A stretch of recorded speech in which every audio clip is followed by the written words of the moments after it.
Al-Kindi itu seorang filsuf muslim yang pertama. Al-Kindi atau juga disebut bernama lengkap Abu Yusuf Ya'qub bin Ishaq bin Sabah Al-Kindi, seorang putra gubernur yang lahir di kota Kufah tahun 801 Masehi. Lalu beliau menetap dan meninggal di Baghdad, Irak pada tahun 873 Masehi. Di barat ia dikenal juga sebagai nama Al-Kindus. Ia hidup pada masa pemerintahan Khalifah Al-Amin, Al-Ma'mun, Al-Mu'tasim, Al-Wathiq, dan Al-Mutawakkil. Karena merupakan keturunan asli Arab, maka beliau memperoleh gelar filsuf Arab, dan ia memang merupakan representasi pertama dan terakhir dari seorang murid Aristoteles, filsuf Yunani di dunia timur yang murni keturunan Arab. Alkindus lebih dari seorang filsuf. Ia ahli perbintangan, kimia, ahli mata dan musik, dan juga tidak kurang dari 361 buah karya ilmiah ditulisnya. Namun sayangnya kebanyakan dari karya-karyanya itu tidak bisa ditemukan. Di antara karya filsafatnya adalah Risalah fil Madkhal al-Mantiq bi Istifadul Qaul al-Fiqh Qaul fi, sebuah pengantar lengkap logika. Lewat karyanya, Al-Kindi berusaha menjelaskan hubungan agama dengan filsafat.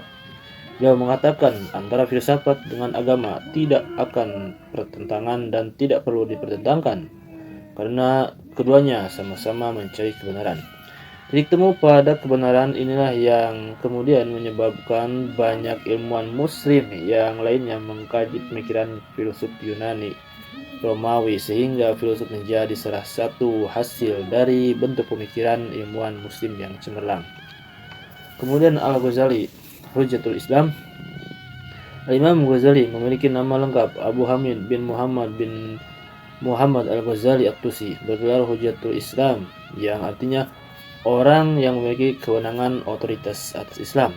Dilahirkan di kota Tusi, itu Khurasan, pada tahun 1059 Masehi dan wafat tahun 1111 Masehi.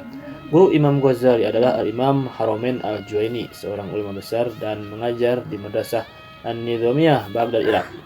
Imam Ghazali memiliki karakter tekun, rajin, teliti, dan cerdas sehingga banyak disiplin ilmu yang dikuasainya. Di antaranya seperti ilmu kalam, fikih, teologi, kimia, filsafat, matematika, dan sebagainya.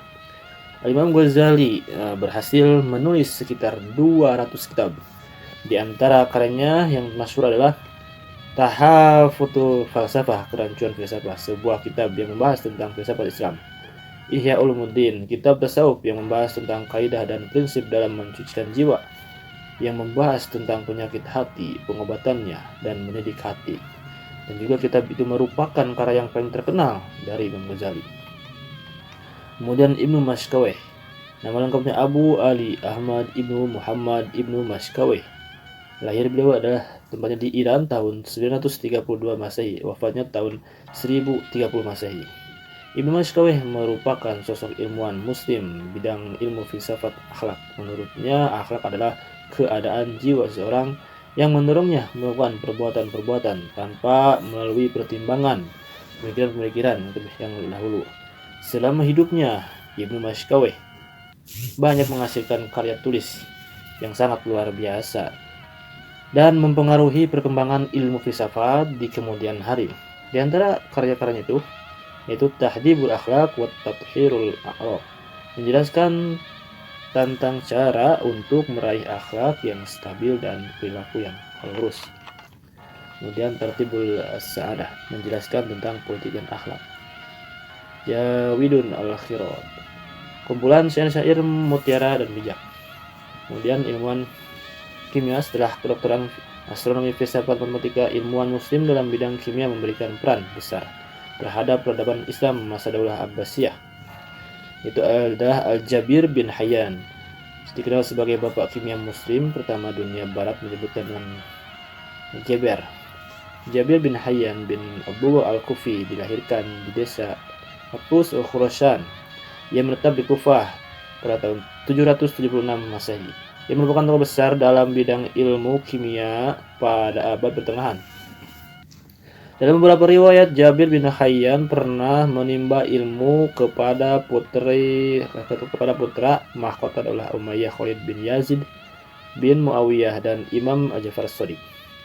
Penguasaannya terhadap ilmu kimia membawanya menjadi ahli kimia yang masyhur di zamannya, termasuk pendapatnya yang terkenal dalam perspektif keilmiahannya adalah bahwa logam biasa seperti besi, seng, dan tembaga dapat diubah menjadi es atau perak dengan formula misterius yang untuk pengetahuannya ia telah banyak menghabiskan waktu. Jabir bin Hayyan juga menggambarkan secara ilmiah dua operasi utama kimia, klinikal dan reduksi kimia. Ia memperbaiki beberapa metode penguapan, sublimasi, peleburan, dan kristalisasi.